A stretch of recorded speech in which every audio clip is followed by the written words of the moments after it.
In Staffel 4 von Dragon's Rising gibt es ein paar wilde und fantastische Kreaturen und Monster. Heute tauchen wir in die verschmolzenen Reiche ein und bauen ein paar dieser fantastischen Kreaturen und Monster nach. Zu jedem unserer Builds möchte ich eine fantastische Darstellung der Orte erstellen, an denen ich meine Kreaturen und Monster platzieren kann. Heduli. Ganz gut, reisen wir in die verschmolzenen Lande von Ninjago. Unser erster Ort ist der Flüsterwald.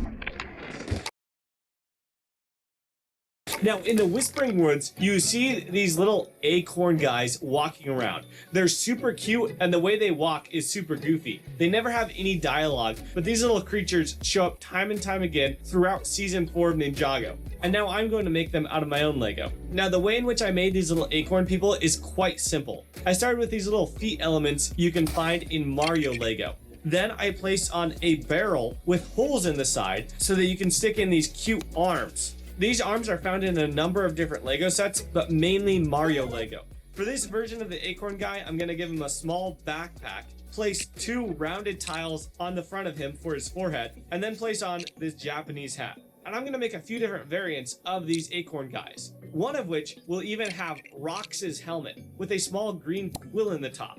This is a really cute look, but as you guys notice, these little acorn guys are not complete. So it's time to hand them over to my sister to have her paint the faces. She did a wonderful paint job with these little green eyes peering out of the acorn. She even added small flower details, which I think make these little acorn guys look even more adorable.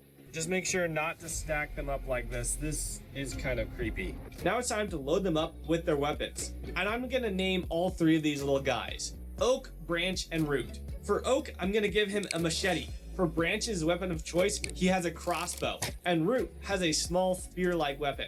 Now Oak, Branch, and Root can go on adventures throughout the Whispering Woods until they meet the mysterious ninja, who they will take to the Dragon of Life. We're gonna recreate this scene from the show where Lloyd finds out he is not the only green ninja. This is an epic moment from Ninjago, and I can't wait to recreate this display with these little acorn guys. We're gonna start with a 16 by 16 base plate as per usual, but for each of these displays, I'm gonna make a background to each of them as well. We're gonna start this display off with a path. I use these rounded burnt orange pieces and set them kind of staggered along the platform. Then we're gonna lay down a layer of dark green. This is gonna be the forest bed. I built a giant trunk of a tree, and I wrapped this bendy vine piece around the tree trunk and placed these little transparent orange lights onto the vine. I also placed some roots around this tree to make it look like it's been Nein! موجودة منذ ألو؟ قرون، يا وأطلق مام. حولها المزيد من النباتات والأوراق، ثم أضفت فتحتين وضعت فيهما عمودين أحمرين. بعد ذلك الله واصلت أكبر! بناء خلفية هذا المجسم، لونها أسود مع بعض